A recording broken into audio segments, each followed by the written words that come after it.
it's about a video game, but it's not even like serious. Like I love how it's just jokes and it's awesome. Yeah. Like what the hell's a gator bat?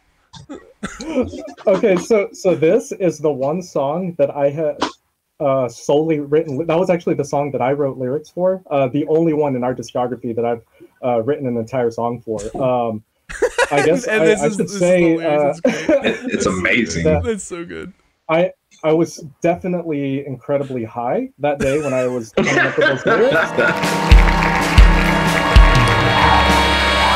Welcome to the 50th episode of the Cara Neirs creation. I'm your host, Chris Deering. This is the show where I interview bands and public figures from the mathcore and mathcore adjacent community. If you beautiful people in chat have any questions or comments, feel free to drop them in. I'll try to read them aloud. If you'd like to subscribe for $5, you get access to some exclusive emotes, as well as access to the interviews before they hit YouTube and other streaming platforms. You can also subscribe for free by connecting an Amazon Prime account to your Twitch account. It's like taking $5 from Jeff Bezos and putting it in my pocket. If you're watching this on YouTube or listening to this in your car and have no idea what I'm talking about, the show is first recorded live on Twitch. Join us every Sunday and Wednesday at twitch.tv/creation for the live cast. With that out of the way, let me introduce our guest tonight, who figured out the cheat code to get out of the GNAX long enough to bestow to us their latest offering, Phase Out, back in February. Welcome in, Cara Neir. It was Neir, right? Or is it Nair? What is it? It can be near or nair, either one. It's subjective. Cara Neir. Yeah. Alrighty. And the universe is GNAX, right? Am I getting that right, or is it just Nax? Is the G silent? Ask Chris. What is it, Chris? Because I've always thought of it as Nax. It is Nax. It's absolutely Nax. Okay. Yeah. In my head, I'm like, we're in this universe called Nax. Yeah. Yes. Well, can y'all just introduce who you are? Tell us who you are, what you do in the band. Yeah, I'm Gary Brents. Record guitars, bass, program the drums, and occasional backing vocals. Very minimal lyrics. I think I've had like maybe 3 songs over the course of our discography where I've written lyrics, and that's definitely Chris's department. I'll pass it off to him. Yeah. I'm Chris Francis. I am the vocalist and lyricist, and as of recently, I've contributed a bit of keys and FX and some little drony synthy sounds. But other than that, I am the front man, if you will. Alrighty. So what exactly does Cara Neir mean? I'm sorry, I'm really bad with this. Oh no, you're good. You're good. So it's kind of an open interpretation. So Cara or Cara, at least when we kind of first came up with the name, that part of the name loosely translates to like beloved or like something dear. I believe it's in Italian and like Latin. I'm pretty sure. I think it was Latin. I think it was Latin. Yeah, it's been a while since I've even looked. Yeah. But yeah, so that part is sort of loosely translates to beloved or dear, and then Nair is kind of a short-cutted word of onero, which is the Greek word for like relating to dreams. So kind of the putting that together is sort of like a concept of like this beloved dream, like being kind of entranced in a permanent dream state. And at least that was like kind of the origins of that name, or of that name. Okay. Yeah. It kind of doesn't So basically, fit with like what Dear Dream. It kind of doesn't fit with what you guys are doing nowadays, huh? Probably not.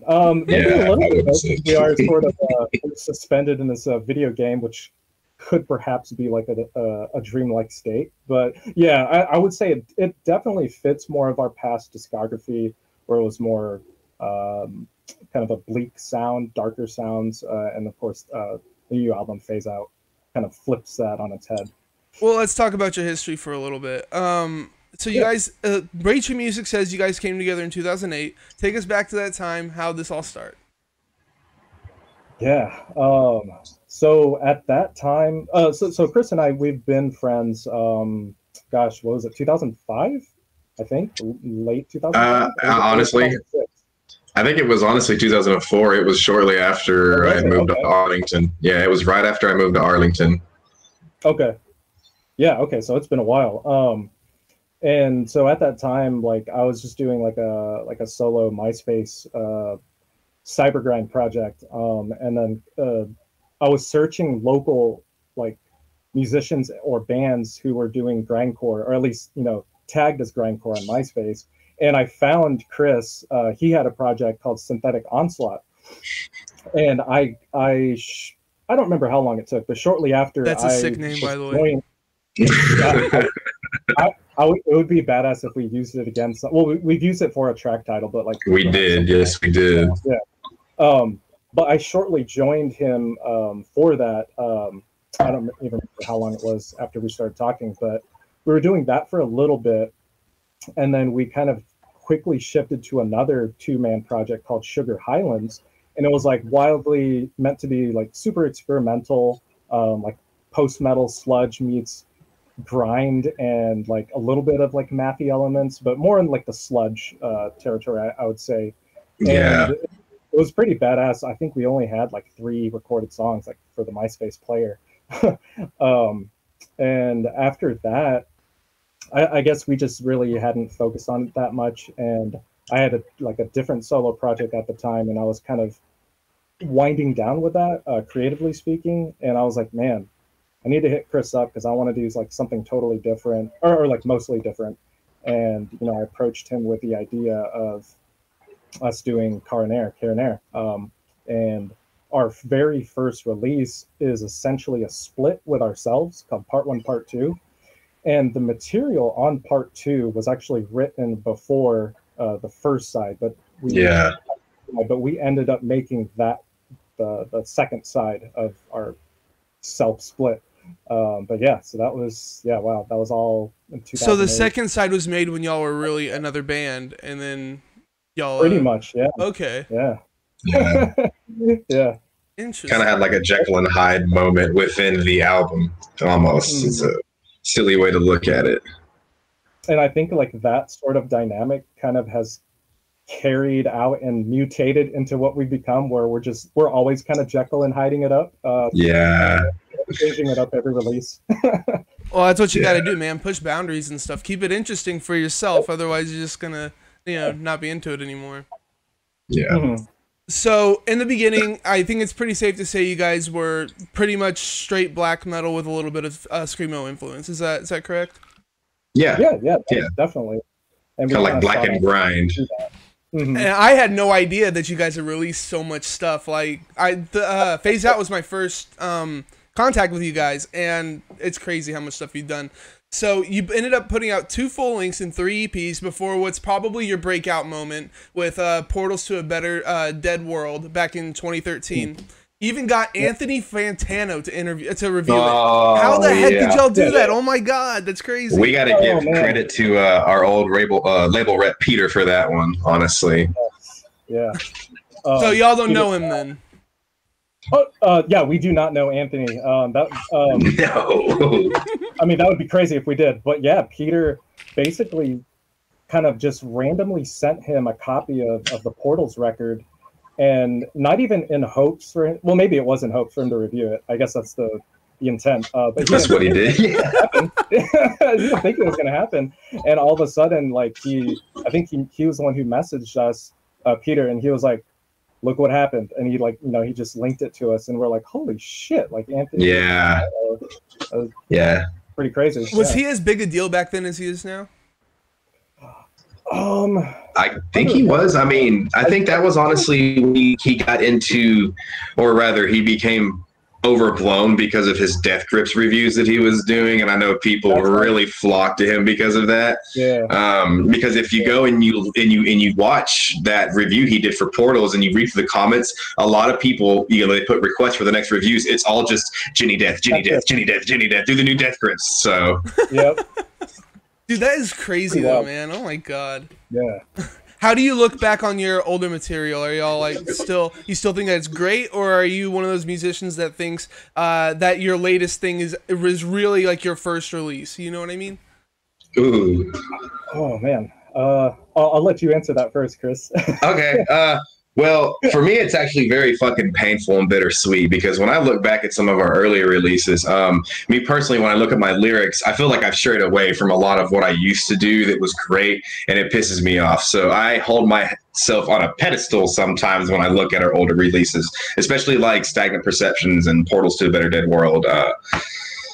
So you Yeah, think so that stuff's sometimes better than what you're doing now? Like better lyrically? no, this is where I'm conflicted. See, I wouldn't say that it's better, but I do feel like there's something there that I might have not necessarily lost, but I'm just having trouble harnessing again. I feel like sometimes. Hmm. Like it's not as poetic, or Yes, yes. I feel like sometimes I think a lot of musicians and artists experience this once in a while, but you feel dry, kind of wrung out. You feel like you might have run out of ideas. I don't like using the term writer's block because it just sounds silly, but yeah, I think sometimes I kind of hit a wall, and there's been issues where, or not issues, there have been times where Gary will be writing music and I'll fucking take months to finish lyrics for like one or two songs, and when I do, it's a fucking triumphant moment and it's great. Yeah. well, you definitely didn't run out of ideas this time. What do you think about the old stuff, Gary? I kind of similarly come from the same standpoint, but I do on occasion go back and kind of revisit our old stuff and like kind of think like, whoa, wow, we did this and that, and it's kind of cool to see. I think it's because that we changed so much as a band that like I still really enjoy and kind of think of those old releases like in a highly regarded way. It's sort of just like apples and oranges. So as time goes, all these records, all these albums, as we keep going, are just going to be not necessarily better or worse, or at least maybe in our eyes or in my eyes, but just different. Yeah.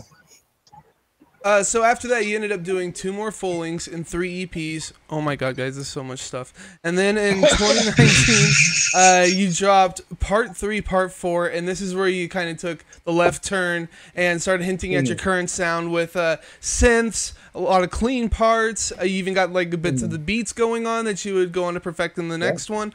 Right. What happened? Why did y'all make this turn?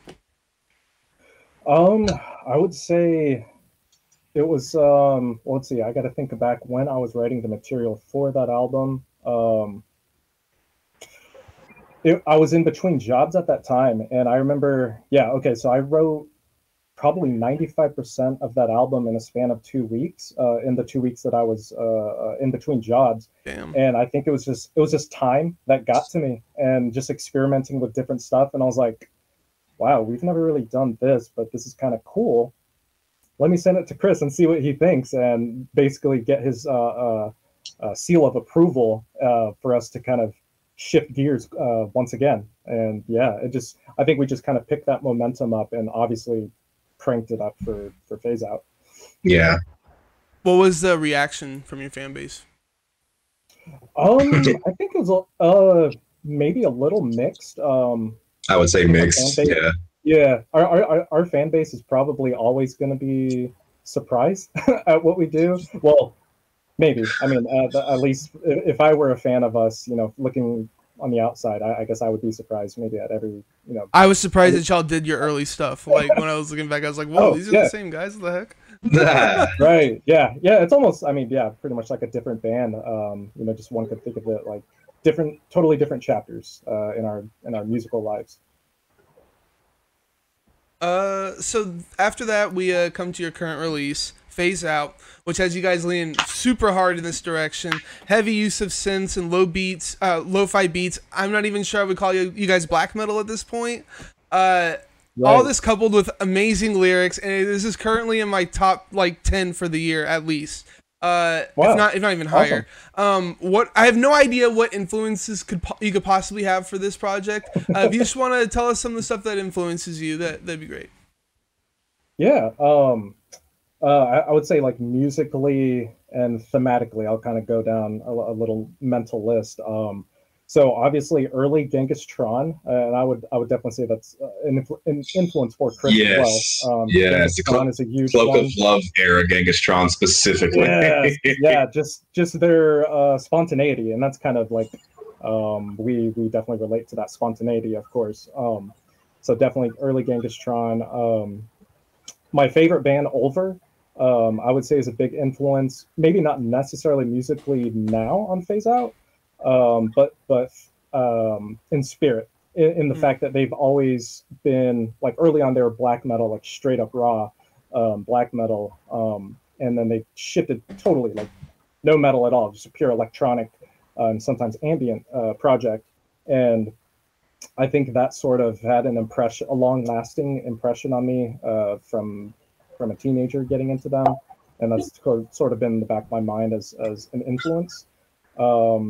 Let's see what else. Yeah, like they don't have a single album where they're doing the same thing, right? Or I think they have two black metal albums to start out with, but after that, yeah, like two, and even like the second one, Not ins Madrigal, it's incredibly raw. Like yeah, it is. Different than the first one, Bergtot. Bergtot was more melodic for sure, and still had like more of the folky, subdued elements, and then Not ins just like kicked it up, like in your face, type stuff. In your face, yes. But other influences would be some games, old 90s games like Star Ocean, The Second Story, my favorite game of all time. Amazing RPG that has 80 plus different endings, which is kind of mind-blowing. Really? Holy shit, I've never heard of this game before. Late 90s. Oh man, it's amazing. It's on PS1. That's a big influence kind of thematically. And Chrono Trigger, one of the best RPGs of all time. Chrono Trigger is fucking amazing. Yeah, so good. Especially like the art, the pixel art. That sort of, because I was playing it last summer, and that was around the time when I started writing the music for this album. And I think just like a lot of different things, quarantine, being at home, I work from home. So I'm just like stuck here. And if the workday is super slow, like I'm spinning the chair around and I'm recording, writing, coming up with ideas. So yeah, it was just a combination of different things that led to this bizarre ride of an album. Is spinning in the chair like required for you to write good riffs? Sometimes, yes. All right. Yeah, I feel like if he sends me a song and I listen to it, I can think to myself and be like, he wasn't spinning around in his chair when he wrote this. I can just tell it's not crispy enough. Yeah, it wasn't going wild enough there. Yeah. So, Chris, what were some of your influences on your part of this? So for Phase Out, man, when we were discussing the idea of making like a little 8-bit concept album where we're just warped into this other world, I immediately was like, what if we involved Trimyrtle in this? And Trimyrtle is this little fictional alien world that I wrote about in part 1 and part 2 on our song Anti-Human Plateau. The song was about two aliens. One of them is an older alien. The other one's a younger alien who are basically, they're abducting humans and they're bringing them back to their homeworld, and they're doing like some traditional 80s horror type experiments on them, anal probes, x-rays, the whole 9 yards. And well, the one in question, pun intended, he questions this other alien and he wonders if what they're doing is right, if maybe the humans are worth something, if maybe we can actually do some good. Well, fast forward to Phase Out, and the one is completely jaded and he understands that humans are dirt, especially us, because we keep writing about him and toying with him.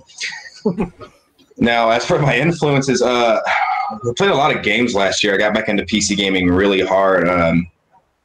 You'll see him a lot in Phantasmal especially, but there's a game I played called Pathologic 2 that was real fascinating, and that game really had a big heavy hand in my ride for the lyrics. Of course, Genghis Tron is one of the biggest influences for it. I listened to a lot of like dark, I don't know if it would just be called electronica or house or whatever. I listened to Perturbator. He was a big influence. The New Model album I listened to a lot of.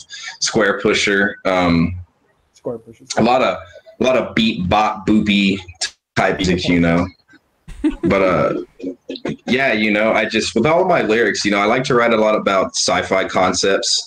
And before that, I've written about drug addictions, like mental unrest, dissociation, and stuff like that. But for this, I kind of took a more, not satirical, but we kind of treated it like a parody. It was very meta with a lot of the lyrics that I wrote for this album. Very tongue-in-cheek.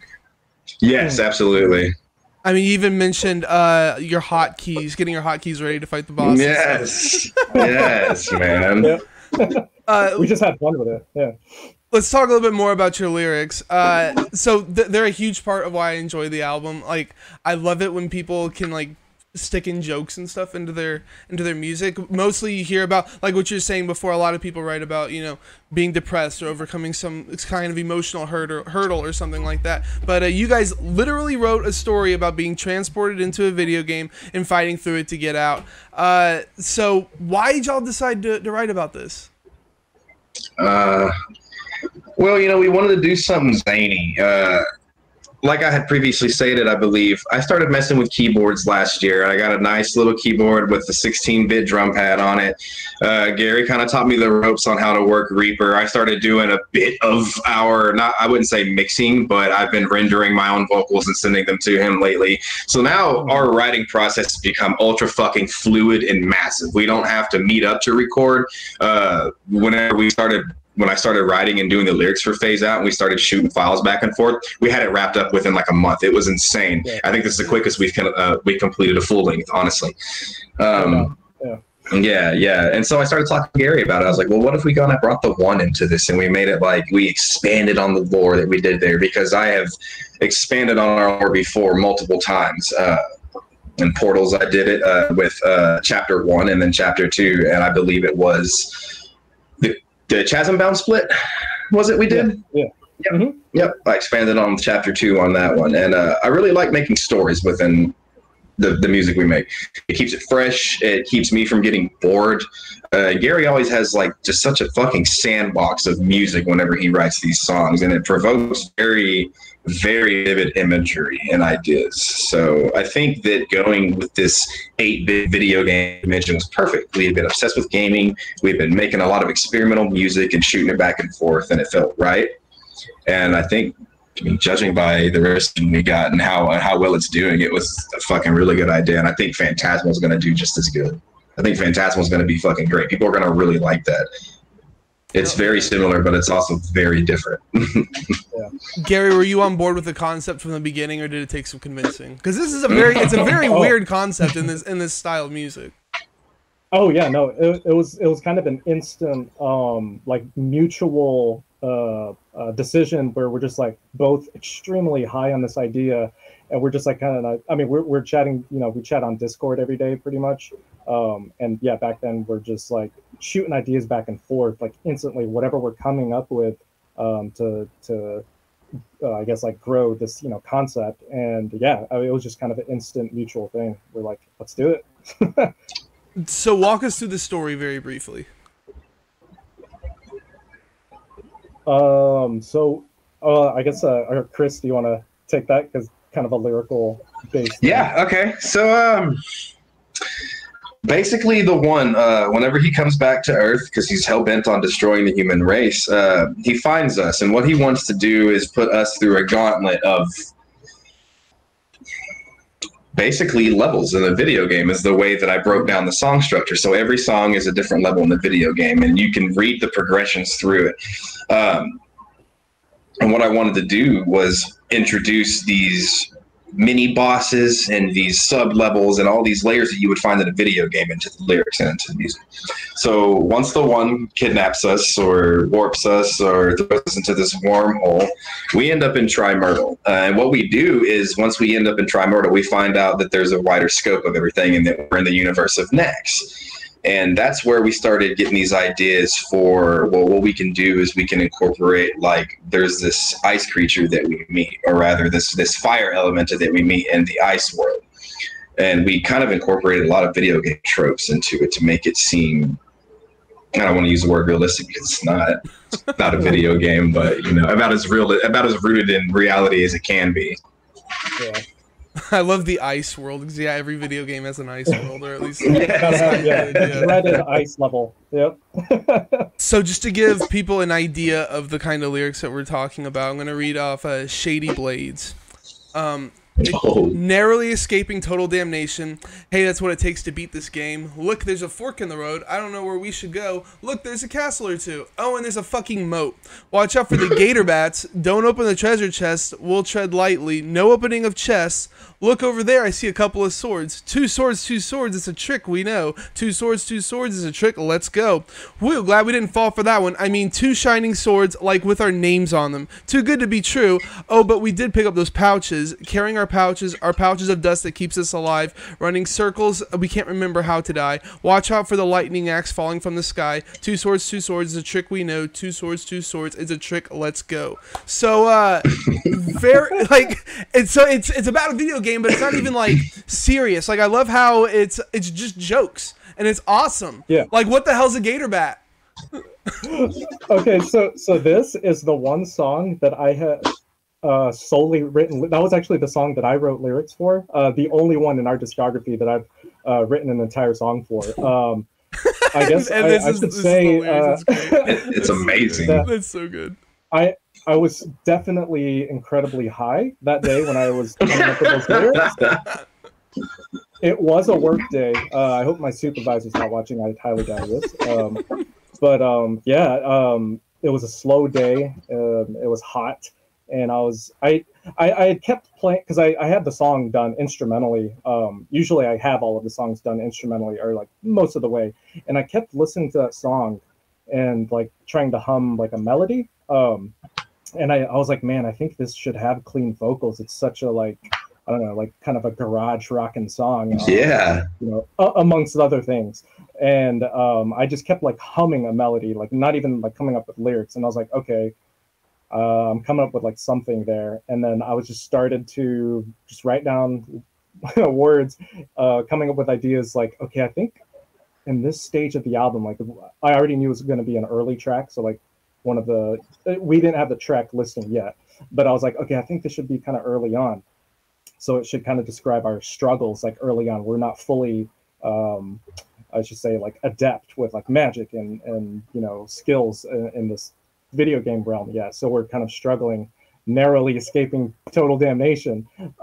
So I think that was actually the first thing that I came up with. And I was like, okay, how can I build on these lyrics? And honestly, I don't know how I came up with like the gator bats. I think it was or a thing that had to do with syllables that was matching the rhythm, and I was like, I just couldn't come up with or like anything else. For some reason, gator bats just stuck to my. Yeah, there is no true explanation for the gator bat. It's an elusive creature, I guess. The lightning axe part is actually a nod to a Magic the Gathering card called Lightning Axe. So that was a bit of a jab there. Yeah. So, but yeah, the rest of the song, yeah, just crazy stuff that I came up with spontaneously. I'm a big Magic the Gathering fan as well. Oh, awesome! I thought that might have been like a reference from a video game or something. But yeah, that's awesome. That's where it's from. So why in the song are you saying not to open the chest? What if there's some crazy loot in them? That actually kind of answers the question. There is crazy loot, but the loot could kill us. You never know. Like Dark Souls. We're going into this like Dark Souls. Yes. Yep. We can fall prey to deception and That's trickery. So this is such great lyrics. Like, oh my god! And I love how you just like assume that the swords are a trick. Like, I mean, it is crazy that they got the names on them and stuff. But dude, what if they were just OP weapons? What if you found like the boss slayer in the beginning of the game? Like you found the cheat code. You know what I mean? One other thing about this the song. I know we're going long about this one song, but what's up with the pouches? Because you mentioned the pouches in a couple of different songs. Yeah, definitely. So that's sort of kind of a little bit of a theme where the pouches of dust is kind of a thing that's our health points, or a thing that gives us a little bit of health and juice. There's two things in the album, or I guess in this dimension, that can heal us: the pouches of dust and the blue orbs, which can actually revive us from death, which is shown in our music video for Damnation. But yeah, definitely, it's all about HP for the pouches. Yeah, that's awesome. So did you guys just like sit down and just create this entire universe then, or is this like something that you made up along the way? Like, did you have this whole thing planned out? Most of it, yeah. Most of it, like Triumurtal on the universe of Nax, that was all something that I had consciously wanted us to do and work through and like kind of based all the levels from there. But as for the levels themselves, as Gary would finish the songs, I would kind of improvise and be like, okay, and that's where I came up with the idea for his his really fucking malicious servants like Valkyrie and Maestro and Furnace. Those were going to be our little mini boss battles that we had throughout. So that's why you have two songs that are literally Valkyrie and Maestro and Furnace, and each one is written from the perspective of those bosses, and they feel like boss battles too. Maestro and Furnace is actually my favorite song on the album. It's fucking visceral. It feels like a really nasty grind song, and then it just goes into some weird fucking D beat at the end of it. It's great. Let's talk a little bit about your writing process. How do you get these songs started? So I would say the very beginning of just about any song of ours is me programming drum patterns first, like ideas of drum patterns, and me jamming out to drum patterns over and over, coming up with riffs. And then I basically simultaneously write and record everything of ours. So everything's sort of like the stream of consciousness as I'm writing and recording it. And obviously, I go back and edit things or move things around or add extra stuff, on top of this foundation. But yeah, it's basically just putting puzzle pieces one by one from the get-go. And then I send that over, files over to Chris. So that's basically how I write my stuff too. But that's interesting that you start with drum beats. You don't start with the guitar and then make the drums fit the guitar. It's I don't know why I've started that way. I think it's kind of roots back to like when I was doing like the cybergrind stuff on MySpace, and I had Chris had it too, Fruity Loops, and you're just making beats or drum patterns, and it's like, damn, that sounds cool. So that's like sort of the first line of thinking, or at least it was for me, and I would just record shitty guitar over it and then go from there. So that method, I guess, is just carried over to us. So you finish up the songs basically entirely, and then it goes over to Chris. So Chris, like, do you start out by humming like a beat that you would want to have over the songs, or do you have like lyrics that you're trying to fit in? You know what I'm saying? Sometimes I do, sometimes I don't. My process is very it jumps. So with Phase Out, where we had this pre-existing concept that we wanted to use, I already knew what type of lyrics I was going to be writing. I had a few concepts that I got in the works, and sometimes I'll write a song ahead of time, and I'll know that I want to put it in an album. And when we get whenever I start to get the files from Gary and we get everything mixed and getting together into a nice little package, I will try to apply them to that. But that doesn't always work. So the habit I've gotten into is I just wait for Gary to send everything. And what I've done a lot is I'll listen to the album in its entirety like 2 or 3 dozen times over. And I just kind of let whatever mood and vibe I get from it take over me. And then I'll use that and apply it to the lyrics I write. But like I said, unless we have a pre-existing concept we want to work in, and then I'm going to go for that. But otherwise, it's just whatever really comes to me at the time, whatever that music spurs is what I want to write about. Okay. So you don't have like lyrics already written out and you trying to just force it in? You just do whatever comes in. Typically not. Yeah, typically not. Sometimes I'll have a nice song that I'll write and I'll send it to him and I'll be like, dude, next time we start working on so and so, I'm gonna fucking put these on this track. But other than that, it's usually just off the hip. So you guys recorded, mixed, and mastered all of this. Is this the first time that y'all have done that? I don't think it is, right? Oh, we've done that for every one of our releases. Oh, yeah. Really? Wow. Yeah. Okay. Well, y'all are pros at this then. Yeah. Thanks. I try to be. Did y'all have to change anything? Any way that y'all approach this? Did you have to change any way to approach this since it's so much different?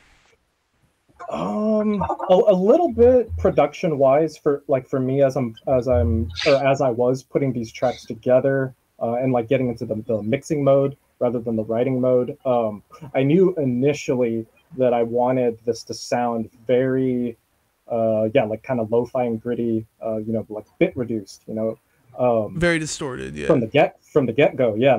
Almost every single component on that album is distorted in some value, some way, pretty much top to bottom, and that's something we've never really done before. Maybe on part 1 a little bit. That one's a really raw release, but it was not nowhere near the scope of Phase Out, where there's all these components going on, and that was sort of the challenge for me, is kind of squeezing in all these like 8-bit sounds, 8-bit synths, and just weird little things, you know, in the mix. But it was a lot of fun. So I can do that stuff for hours and just have a blast with it. It just took longer. It took longer, at least with the mixing part. And Chris, you would just send your vocals over and let him do whatever he needed to do to get them in? I mean, yes, as of this last album and what we're doing now, beforehand, before COVID hit, you know, this is kind of what spurred me to start rendering my own vocals and sending it to him. Was just, I moved to Denton a few years ago, you know, whereas before we literally lived like maybe 5 minutes away from each other. He lives like 2 fucking blocks down the road when I lived in Arlington. But I would go over there and I would go to his house, and he's got a really good setup in his house. We've got a little recording room in there. He's got bass traps. He's got everything you would need. And I would go over there and I would record my vocals right there. And he would mix it and master it. And then he would just show me everything afterwards, send me the files, and be like, "That's what I got, dude. Is there anything you want to change up or you want to come over and re-record?" And for the most part, it would be good to go. And then with this one now, I just I got audio interface. You know, I've had a microphone for the longest time, and I got everything I needed to just record right here in house and send it to him. And it comes out sounding, once he's done with it, just like it would if we were to just record it the old school way. It's fucking great. Oh yeah. Is that the recording room you're sitting in right now, Gary? Yeah, definitely. It's sort of a half work from home room / recording room now. But yeah, definitely everything happens in here. Oh yeah, that's where the magic happens. Yeah. Them lightning axes. How long would you say this record took to, like, after writing and recording and everything, how long would you say it all took? Oh, man. Let's see. Probably, it was sort of a gradual thing, like maybe a month or so to like fully mix and master everything to our liking, to give it the perfectly, maybe not perfectly, but the distorted quality that everyone, you know, hears on it now. Because I was playing around with that so much, like really fine tuning how everything's distorted. Like I was just kind of scaling up and down and trying to find that like cool medium. That part honestly took me the longest. So yeah, I'd say about a month. A month to write and like record and master and everything? And write. Oh, okay, and the writing part. Okay. I was gonna be like, holy shit. No, we started last summer, I think it was, wasn't it? Yeah. July. Yeah. July for sure. Right. Was stuck on the mixing mode. But yeah, July. We did that shit in a month. Oh man, no, July to maybe like December. For everything. Yeah. Okay, that's a long time. Well, that's not that long actually, considering how in depth this is. Echo Beauty Terror asks, what was your old cybergrind project and what artists were y'all into from that era? Okay, so my first music project, awful name, but it was called Semen Across Lips, a one-person cybergrind project. And, I think I might have heard that name actually, Semen Across Lips. Really? I kind of. That sounds so familiar. Oh my god. So that name certainly doesn't live up to its but the name was taken from. We were all a little edgy back in our, back when we were young. Fuck yeah. Yeah, I was like 17, 18, and I just wanted to make grind, but obviously I'm a one man, one kid band, and I just had a shitty guitar and Fruity Loops and stuff like that. I didn't really know how to record back then, and yeah, that was it. But yeah, the name was actually taken from this UK band, Acrecock. I actually don't even know if that's the right pronunciation, or Acrecocky. Acrecock, whatever, yeah. Super sick, like blackened progressive death metal band from the mid-2000s. I didn't know they had a song titled that. That's such a weird title. It was a lyrical. It was like lyrics in a song, like where he just says straight up that, like Semen Across the Lips. And me as a 17-year-old kid getting super into grind and weird death metal and shit. I'm like, I guess I'll use that as a name. But yeah, that's the story behind that. And then of course, yeah, with Chris, originally his Synthetic Onslaught project. which I joined after. Can we find Semen Across Lips still on the internet? Man, I haven't looked. Maybe. Yeah, I think I'm actually looking at it right now. I'm pretty sure. Oh wow, I'm actually pretty surprised. Maybe this is. I mean, I guess there's everything on YouTube these days. Right. Hold on one second. I'm gonna get this up. Yeah. And what was the other one? I'm sorry. It was oh man, I already forgot it. Synthetic what? Oh, Synthetic Onslaught. Synthetic Onslaught. Mm-hmm. That one you probably won't be able to find. Trust me, I've looked extensively for it to try and find our shit. See if I can unearth some old cyber grind. Right. I may have some on an old hard drive, maybe. That or Soulseek. I was like, we were talking about this a few weeks ago. I was like, you might be able to find it on Soulseek because there's a lot of old sages on there who have fucking huge hard drives full of shit. I don't know if you have the stream pulled up or not, but I've got it on screen right now. Yeah. Is that it? Yeah. That was the full length that I had released under that project. Now, that particular album was like, I wouldn't call that album like Cybergrind. It was like the demos and like stuff I did early on. That was like pure like Cybergrind. That's crazy, man. And then it was, I'm sorry, one more time, Cybernetic what now? Oh, synthetic onslaught. Synthetic Onslaught. Dude, I'll get it. We've said so many different band names. Right. I'm gonna see if I can find it real quick. That would be insane. Yeah, if that was up anywhere. That would be crazy. Oh, it looks might be able to find Sugar. Might be a video game called that, and it's gonna make it impossible to find that. Oh wow. Yep. Okay. Never mind. Let's get back to Cara. I'm sorry. Oh my god, dude. Cara Neir. Okay, so you guys had a really sick album.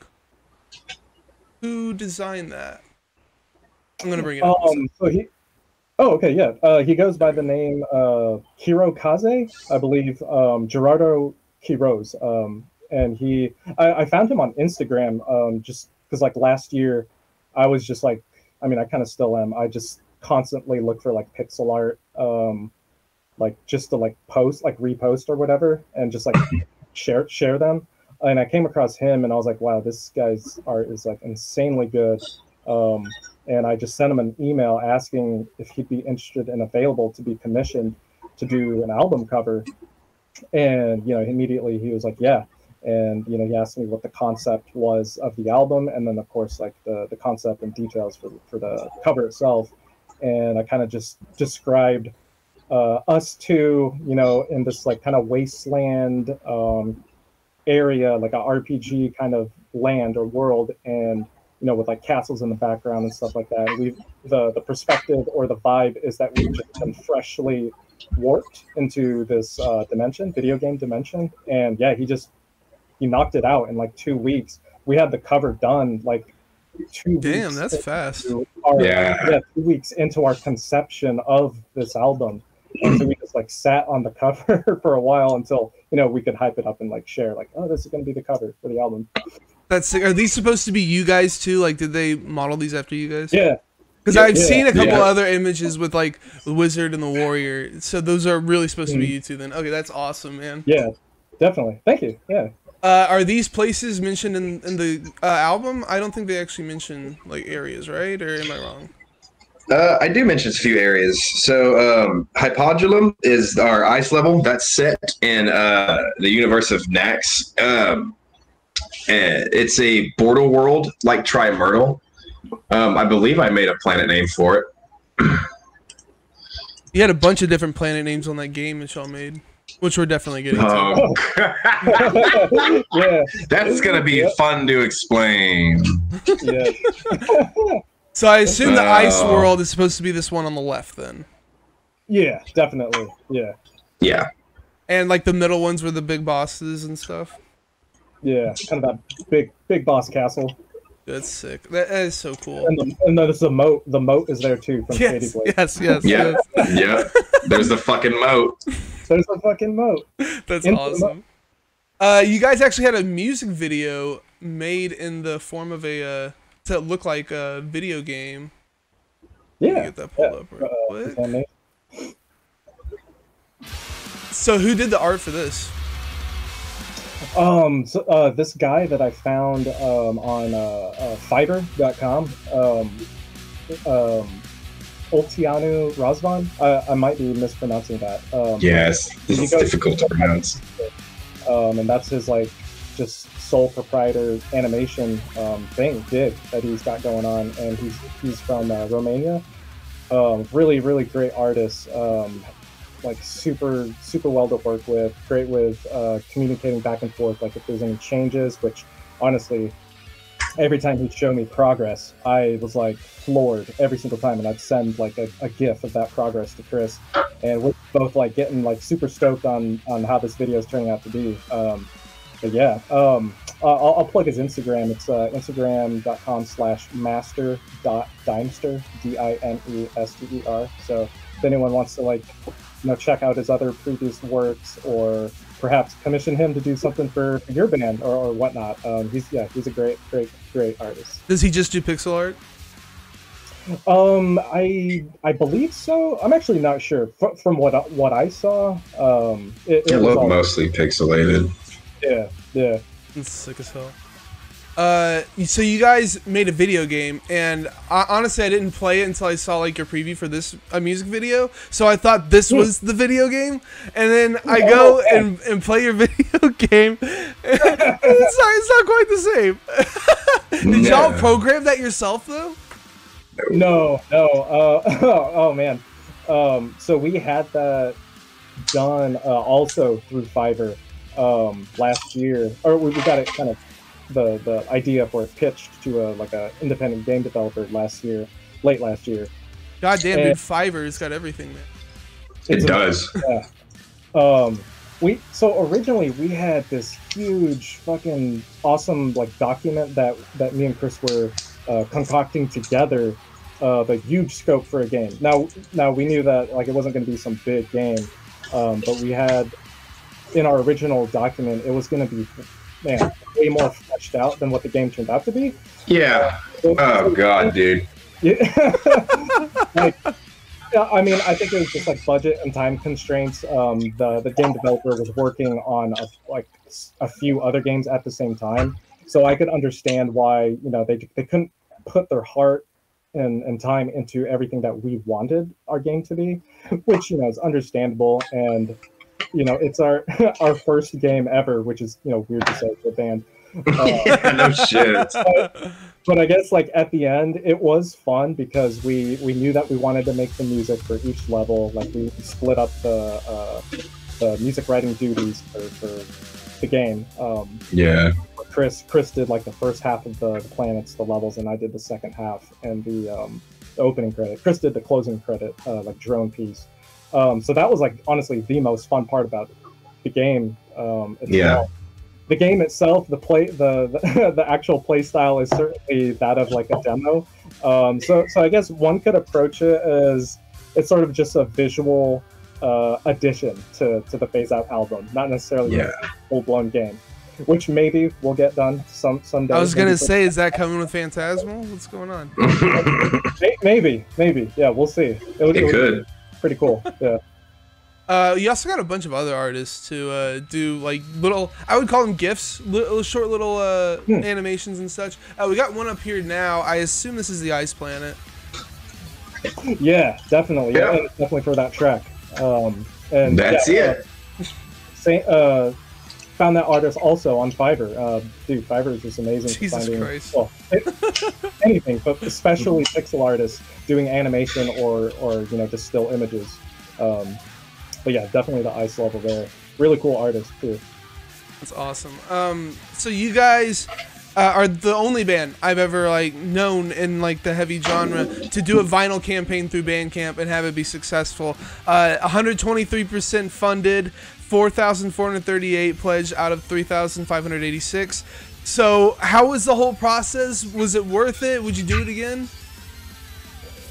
Man, so I would say it was worth it, but to be honest, it was really stressful to kind of manage that just mentally every day for 30 days because it's a 30-day campaign, and I'm just not used to promoting that often and that, serious in such a short span of time. So that was a little mentally taxing. But in the end, it was worth it because we knew that we wanted this album out on vinyl.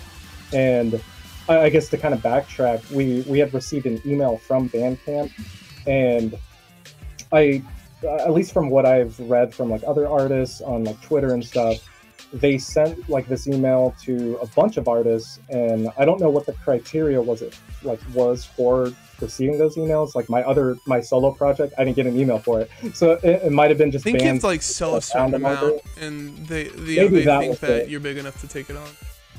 Yeah, and so when I saw that email, I was like, holy shit, this is kind of a really cool opportunity, coincidentally timing up with the release of Phase Out, and the campaign ran throughout that whole month of February, and the album dropped on February 2nd, so it was such perfect timing for it to become successful. And a huge shout out and thanks to Peter Brown, who we mentioned before, who was the co-founder of Broken Limbs Recordings. He placed a huge donation for the campaign, which nice. He essentially made it happen. He did. Getting to the finish line, and then, more people started pouring in pledges after that, and that was really awesome and cool of him to do. I guess with that said, I don't know if we do the campaign again. It is very expensive compared to just doing it on your own. Yeah, it's very expensive and like I said, like kind of stressful to manage to keep up with, unless you're like super huge, But yeah. Just for people listening, it costs like around $2,400 to do like 250 vinyl, and that's like their minimum, right? Is 250 for Bandcamp? Yeah. Or is it 300? 250. Yeah. Okay. So I guess like it has to meet that dollar amount, and then if it goes over, they're still making 250 records minimum. So, but like they wanted $3,500 in order to do 250 records, and typically it's like somewhere around $2,400 for that many. So, you lost out on like $1,000. So why not just do it yourself? Yeah. I think just like initial funds. Okay, that's fair. That's a fair way. Yeah, honestly, you're not putting too much financial stress on yourself. That makes sense. Right. Yeah. And I think it was just getting that email was sort of like a light bulb moment of like, well, we can try it, and there's not really a downside if it fails. Well, there's a couple things where like if a fan pledges and the campaign fails, if they elected to get the digital download, they will get that, but the Bandcamp would still take their money. Oh, really? I didn't know that. Yeah, because you elected to download. And I tried to kind of offset that like early on, saying on Facebook that don't elect for the digital download. We're going to give it away for buy your, name your price anyway. So I tried to make it as a no-lose situation as possible, at least from our perspective and the fans' perspective. Yeah. Hell yeah! Well, it worked out for you guys. It says sold out, but are you guys going to be making more? So we will be getting a bunch of copies sent to us. It's estimated to arrive like early June, and I think we're getting about maybe 150 copies or something like that. So we'll have that up on our Bandcamp once we get them into our hands. Okay, nice. I didn't get to see the different tiers that y'all had for them, but I saw on your Facebook you were mentioning that people that pledged at a certain tier were able to create characters that are going to be in Phantasmal. So what were some of your tiers and some of the benefits that you were giving? Yeah. So obviously, like the default one was just a pledge for the record itself. And then another tier was you get the record, a 11:9 poster of some really cool artwork that we had commissioned, and then some stickers, pixel art stickers. And then there was another tier of the character unlock tier, and we limited that one to 5 to where if they pledged for that, they had total creative freedom to create their own character that would be for sure included on our next album, and then of course they'll be getting stickers as well. And then there was another tier that was like, I called it the demo mode tier, and it includes a test pressing and the record, and will be only there were 5 of those because only 5 test pressing copies will be made. That's sick. You guys also made it to the Bandcamp front page. Holy crap, that's amazing. Yeah. Oh man, we were ecstatic about that. It kind of blew my mind that we made it there. Hell yeah. Yeah, that's always fucking awesome. The Homie and Zombie Shark was up on there too. Yes. Corey Swim. He did a shirt design for us lately too. Super sick design. Hell yeah. So we got a question we ask everybody here. It's a little random. How do you dress your hot dogs? Oh man. Okay. Chris, I'll let you answer first. How do I dress my hot dog, man? I mean, I love a good hot dog. It just really depends. I like it in a couple ways. I like a good dog with kraut on it. Good sauerkraut on my hot dog, a little bit of a Polish crunch. Too. I like it. Yeah, but it's got to be like a good, like a brat or a Polish, not like a fucking ballpark Frank that you threw in the microwave. But if I'm just eating like a dog at home, I'll do a chili dog with some chili, cheddar cheese on top, maybe a little bit of mustard, and then some fucking grilled onions, It actually sounds really good right now. Holy crap. For me, I'm vegan, but there's still a lot of really cool like vegan hot dogs to get. But as far as like how I dress them, usually ketchup, along with some kind of hot sauce or spicy mustard and hot sauce, and then with like grilled onions on it, of course.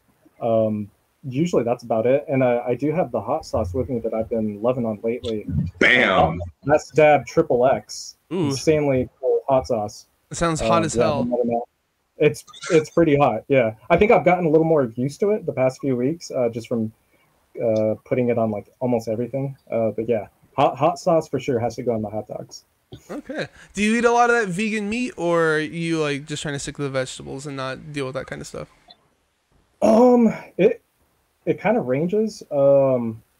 It's probably about 50-50. Like there's some weeks where I'm just like constantly eating like vegan meats and stuff like that for for like daily meals, and then sometimes I try to rein it back a bit and just eat a little more light. So it just kind of depends. Yeah. Okay. So let's talk a little bit more about some of your merch here. You got CDs, which are up on the screen right now. They're in a very interesting case. Can you what can you tell us about this?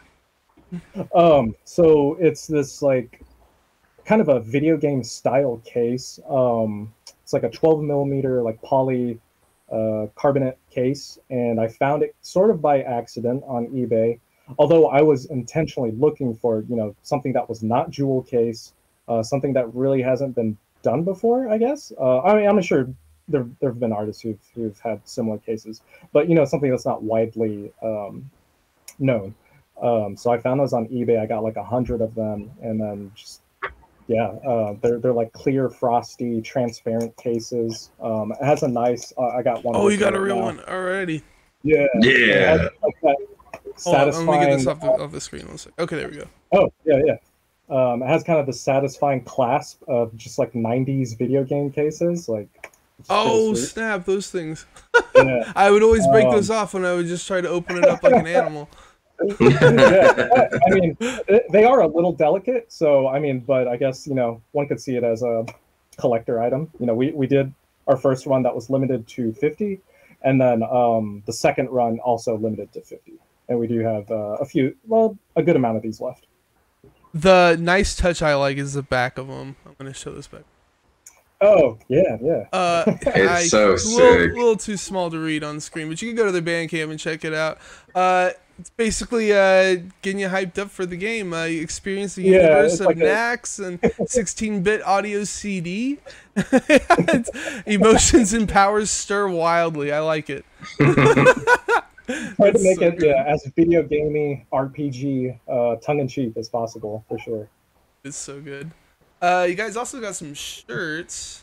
I like how your merch section on Bandcamp is called items. That is so good, dude. Yeah. Like just leaning into it. Game. Yeah, gotta lean into it. You got a sick design done by Corey Swope. Is this supposed to be the big boss guy? That's Maestro Infernus. He is one of the bosses. He's one of the baddies.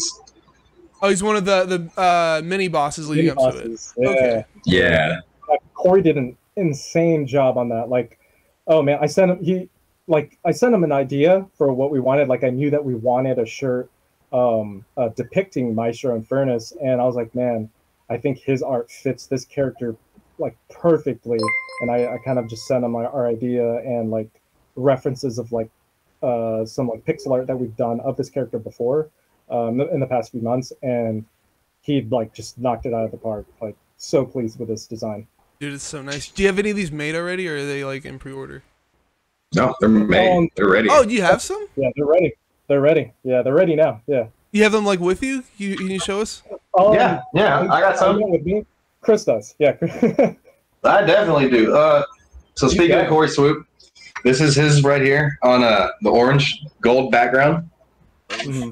I don't know how well it's going to show up on the camera, but we can see it pretty well. Yeah. Sweet. There's that one. We've got that in with a black back. We've got it in teal, and then that color right there. This is another one we got. This logo was called Turdly Fucked, which is kind of like a play on our turtle on a log song. I was wondering about that little logo thing that you got. That's your new logo then, in the bottom on the shirt? I would say an alternate logo done by my friend Nathan, and he sort of sent it to me out of the blue, and I was like, holy shit, this is pretty sick. It's kind of like a modern take on our original logo, like sort of as if someone like mangled it. Yeah. And so we're like kind of alternatively using that and like the kind of 8-bit Old English mixed logo that we have up on Bandcamp. I like the 8-bit one better, just personally. I think it's so good. That's the one that we're showing underneath your photo on the stream, by the way. Fuck yeah! I try to thematically mix like black metal and Old English always goes together, and then I'll just mix that with 8-bit, and that's the logo. Hell yeah, dude! That's foolproof. Yeah. You guys did such a good job, like with the branding and everything. Like like just everything works so well together. It's beautiful, man. Just as a whole package, it's so good. So, what was the last album you guys listened to? Ooh, let's see. Today, actually, it's a brand new artist to me. Hold on, let me pull it up because I was listening to it just a little bit before the stream. Jerry's is going to be so much more exciting than mine because I'm just a creature of habit. I listen to the same shit most days. It's like that meme of Bobby from King of the Hill where he's got the big mountain of cigarettes and same bands I've been listening to for years. Yeah, just like that. Just like that. Leon Chang is the artist, and the album is Return to Bird World. And this is kind of on theme. I probably subconsciously was listening to this. So this whole album is like straight up video game music. It's so sick. I believe it's just him, like a solo project, Leon Chang. And I found it on Bandcamp, and I've only listened to it all the way once, but it's probably something I'll listen to more frequently. But yeah, that was the latest album that I checked out. So I guess you're just listening to the same stuff over and over again then, Chris? I mean, I was today. Last album I listened to, it was Devourment's Obscene Majesty. I think it came out a couple of years ago, like 2019 it was. It was great, though, dude. It was great hearing them come back with a fucking really killer slam album, man. I mean, Butcher of the Week wasn't terrible, but it was Butcher of the Week. It was good, but I've always like had a little soft spot for slam death and like brutal tech death bands, so I usually give that a spin once or twice a week. I would say at the very least. I don't think I've listened to anything of theirs past Butcher of the Week. I think that's about where I stopped. Does it get better? Really good. Yeah. Oh yeah, the new album's great. Yeah. What is your album of the year, either for last year or leading up to this? You got one, Chris? I mean, I guess. I did listen to. I mean, last year I did a shit ton more gaming than I did music. I mean, COVID, when we got hit with the initial stay-at-home order, I know me and my girlfriend stayed home, and all we did was play Diablo 3 all day, every day for weeks. But Run the Jewels came out with a great album last year. Run the Jewels 4 was fucking real good. Aesop Rock came out with a good album too. Spirit World Field Guide. You're the second one that's mentioned Aesop Rock. I need to check these guys out. I've never heard of You really should. He's good. He's a great dude. He does all his own production, lyric writing, and vocals himself. He's a powerhouse. He's amazing. Yeah, I think you would like him. I would say my favorite album from last year was Thundercats. It Is What It Is. There was nothing more or nothing that I like listened to more than that album. It was just, it's so catchy. It's so fun. It sounds like a power metal band. Oh man, it's that would be hilarious. It's like electronic funk, a little bit of like R&B. It's a mix of things. He even has like some cool like chiptune video gamey stuff on that album. He does. And I think that album, I can't remember when it came out. Definitely before we started writing Phase Out, and you know it probably had some kind of subconscious like video game what do you call it, impression on me, like, man, I want to do something video gaming sounding. But yeah, that album for sure. So you got one album, I'm assuming you are currently working on it, Phantasmal. What can you tell us about it? Or are we just keeping it a big secret? I don't know. What do you think, Gary? I mean, we're not keeping it. This is like the commercial that you would see before the show would start. This season on Cara Neir. Right? Yeah. Next on. Yeah. So it's definitely quote unquote like a direct sequel to Phase Out, conceptually speaking, even like artistically speaking. Like there's going to be pixel art in the booklet and stuff like that. The album cover is already done. We haven't unveiled that yet. We will. I don't know when we will. Probably after like the vinyl copies come in for Phase Out, kind of, you know, give that the love that it needs. So are you saying it's done then? No. Okay. Not done. We just we got like a lot of the art done for sure. Musically speaking, it's mostly done, like just instrumentally. Obviously we're always going to go back and add stuff and find, you know, little spots here and there. But I guess to describe the album a little bit without not getting too deep into it, it's a much darker vibe than Phase Out, story wise and even musically, a lot more spastic and grindy even, but still contains some of those playful, you know, spontaneous synth bits that you hear on Phase Out. I saw on Facebook you said it was going to be survival horror based. Yes, that's the theme for that one. So it's as if we're being warped away from this like adventurous RPG dimension into a darker survival horror dimension. Yes. And we're you know, now we've been bestowed these magical powers of like, you know, the RPG fantasy realm, and now we're in just this totally different realm where we're like, well shit, how do we get out of this one now, Chris? You know? That's awesome. Is this like y'all's shtick from now on, you think? You're going to be like doing video game kind of tropes and stuff?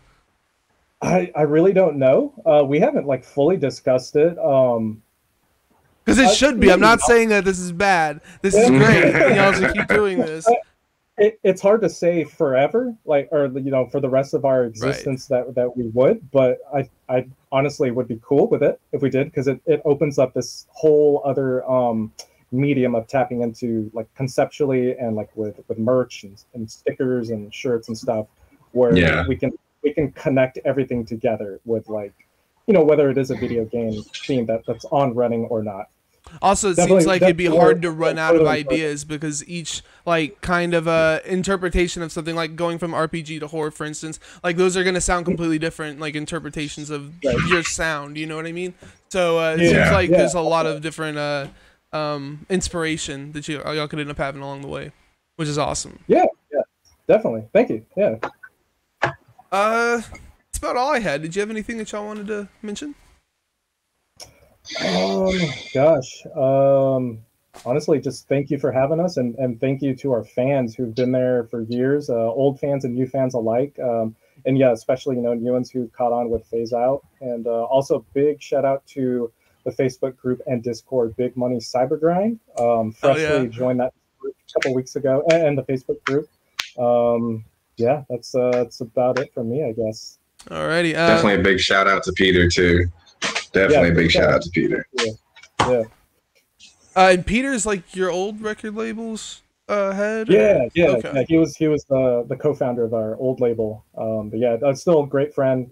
Keep in touch with him, Yeah.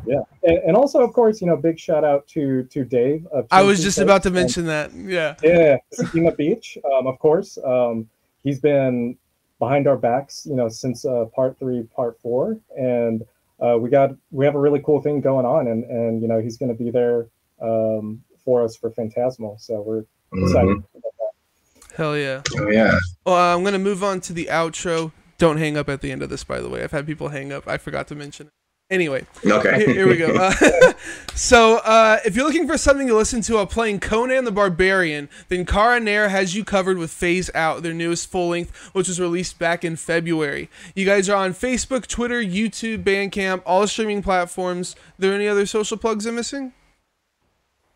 I don't think so. Alrighty.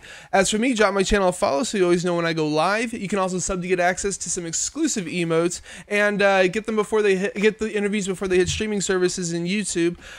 You can also sub for free by connecting your Amazon Prime account to your Twitch account. You can find me on Facebook, Instagram, Twitter, and YouTube. YouTube folks, if you like the video, please drop a like, click the notification bell, and don't forget to subscribe. It's a great way to support me for free. Check out my music, The Sound That Ends Creation, at thesoundthatendscreation.bandcamp.com. My next guest is Belie My Burial. Join us this Sunday, the 11th at 7 p.m. Central, right here at twitch.tv/the for the live cast. Thanks for being here, guys. Hope you had some fun. Thanks, man. Hell yeah. Have a good night. And thank you guys for watching.